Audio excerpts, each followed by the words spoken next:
Plataforma de información musical y radio online. Rutas Alternas. Escucha. Tune Yards, el dueto formado por Merrill, Garbus y Brenner, anuncian los detalles de su sexto disco larga duración, Better Dreaming, placa que tendremos con nosotros el próximo 16 de mayo. Y para platicarnos los detalles de este nuevo ciclo para un próximo larga duración, tenemos el enorme gusto de conectar en esta videollamada con Brenner y con Merrill Garbus. Merrill, Nate, hola. Hola. How are you guys? Very well. Muy bien. It's a pleasure. It's a pleasure to have this conversation with you because Tune Yards will release a new record this May 16, your sixth full leg, correct? Yes. It will be an amazing journey with this album because it's been a long time since your latest record, 2021. What happened during these 4 years? We had a child. That was a big change in 2021. We did a lot of scoring for a TV show. We wrote a lot of music for a TV show called I'm a Virgo, directed by Boots Riley. So we became, I think, composers, film and TV composers, and we wrote a lot of music, and out of that came a lot of these songs. I think it's very cool that we can find the voice of your child in Limelight, their first single, an amazing featuring, right? And if you listen closely, you can hear our little dog Coco too. Both the whole family in the song. It's pretty cool that you can add this new stage for you as a human beings, as a parents, equally as a musicians, right? It's part of who you are, both things. Yeah. It was. Some people might recall that we wrote a song about not having children on the previous record, and then wow, life changed a lot. But yeah, it's been like going through a portal into a new universe, I think, to be parents, and I think it's made the music better, fresher, because we don't have as much time. So we just go and we do the first best thing we know, and we don't mess around with it too much. It makes making music seem so much easier because being a parent's so hard. It puts it in perspective.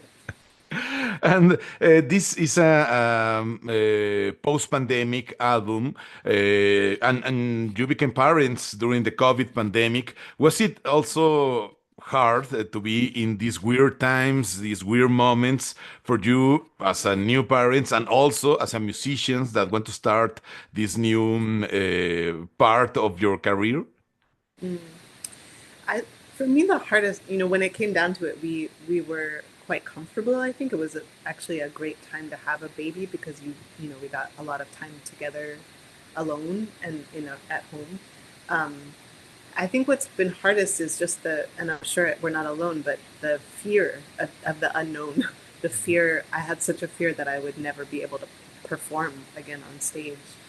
And that fear was so real because we just didn't know when we could go do, go tour, go perform in a venue again. So I think with everything in life, it's hard to be in the present moment and say, okay, well, right now we're okay. And we can trust that that we don't know how things are going to play out, but we'll just keep our hope alive. So I think a lot of this music for me is it's like practicing hope. Like a song like Limelight, where maybe I don't believe the kids will be all right or the baby's all right, but I sing the song anyway to kind of practice believing that for myself. And it's in perspective, it's also was a good time for musicians because we find an explosion of creative arts and especially music. We realize that we can live without a lot of things, but not without music. True. That's so true. That's so true. And it was part of these cathartic times, right? To share these emotions through the art, through the music. Yeah, right. Which is in radio too, right? I mean, I felt so connected to radio, especially like a place where we're all listening to the same thing at the same time. It felt very valuable. Yeah. Because music at the end it's about human connection, right? Human emotions, stories that you want to share, part of your life that you want to share with an audience, with your fans, and this connection is very strong. Right, and also the things that don't that you might not have words for. I think that that's what I love about singing so much is that there's expression. I might be singing words, but there's so much more information and emotion that is not about the words. It's like the framing of the words. And for me, there's so much that I just don't have words for these days. Exactly. I'm pretty sure that a lot of your fans have told you that through your music they changed their life, right? It's very curious how music, when you release a song or an album, the music is no longer yours. The song is no longer yours. It belongs to another people who embrace it. Yeah, I know. I'm getting goosebumps because it's true. And I think it's nice that that's another thing, maybe I have a more humble perspective on the power of music that way now after the pandemic and after having a child, that it's not, I don't want it to be mine. I think before I had more ego involved of, this is us and we created it. And now I'm like, it actually feels like it comes from, maybe what people are needing, even like hearing songs that would, in fact, Limelight, I dreamt the whole verse. I went to sleep and I woke up and in the middle of the night, put it on my phone. Like it's something that is someone's whispering in my ear that I need to sing to people. And that feels, there's something very light about that. Like it's not a burden to make music. It feels like a gift. Where did you record the album? You work in a studio? You work in California? Where did you make it? Mostly in our studio that we have in downtown. We rent a basement in downtown Oakland, and then we mixed a little bit in another studio in California, and then our longtime engineer Eli Cruz mixed a lot of it in his home studio in upstate New York. How important? Yes. Yeah, much of it we recorded on our own. How important is for you Oakland and your society, your friends, your environment? It's important for your music? Yeah, yes, very much so. Yeah. It's so easy to feel isolated as parents, I think, and isolated, of course, in the pandemic. But yeah, being downtown and being, there is a vibrant life down there, even though Oakland is going through its own struggles. But yeah, our friends, our community here. It's even when we're not able to socialize with people all the time. But yeah, it's really been part of Tune Yards actually since Who Kill, since the second album. That Oakland has really had an influence on the band. Yeah. If you think about it, it's over 15 years since you start making music. No. It's a very different, not only society, a very different world, right? Yeah. Totally. And also, yes, and like completely different. I've been thinking about it. But also, I feel like it's kind of the same. It's like looking into the future. Like you could see, like our song Water Fountain. No water in the water fountain, and it feels still applicable. It feels like the words still are true because they were true in 2013, 2014, and they're maybe even more true. And maybe more after the COVID pandemic, right? We find, as you mentioned, hope, new things we want to do, new people who want to meet. I mean, there's that exactly hope. Yeah. And you will release your album through 4AD, an amazing label that's been with you since your very beginning. Yeah, I know. It feels so lucky, especially in this day and age. But yeah, they've been supportive from the first Tune Yards record, which I had already released on cassette tape, but and vinyl record on a smaller label, and they decided to release it on CD. CD, you remember CDs? Yes, of course. I actually still buy CDs, also Good. vinyls, but I know I have a huge collection of CDs, so I decided to keep going. Me too. Me too. And I mean, there's a reason why they sound Yes. great. I love it. I mean, it's a whole experience to listen a vinyl, a very different to put the album in the turntable, listen loud. It's very different from a CD. But one of the important things of physical formats is that we can listen an album in full more easily, right? Yeah. And when Yeah. we listen an album in full, we can understand a lot of more of an album of an artist, right? The text, subtext, how you connect the songs. I mean, it's a very different experience that we encourage to do it. Yeah. Yeah.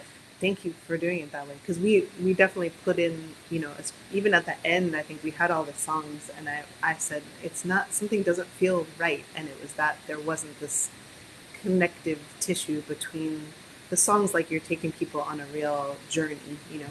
Yes. And who made the art of Better Dreaming? Oh, the album artwork. Yes. A woman named Molly Stislinger who works at the record label, and she I had some ideas. I don't remember, what did I tell her to do? I had some ideas about different materials and different kind of like windows into different worlds, and she really took it. She's just a brilliant artist, so she took those ideas and experimented with a lot of things, and then we kind of together chose what she came up with. Can't wait to listen Better Dreaming this May 16, of course, in physical formats, but we can find it as all your music in streaming platforms and Spotify, Apple Music. The whole Tunjar discography is there. Yes. Yeah. And you have released the video of your latest single, Limelight. What can you tell us about this very psychedelic video? Yeah, well, someone was just hearkening back to the early days of like MTV early videos.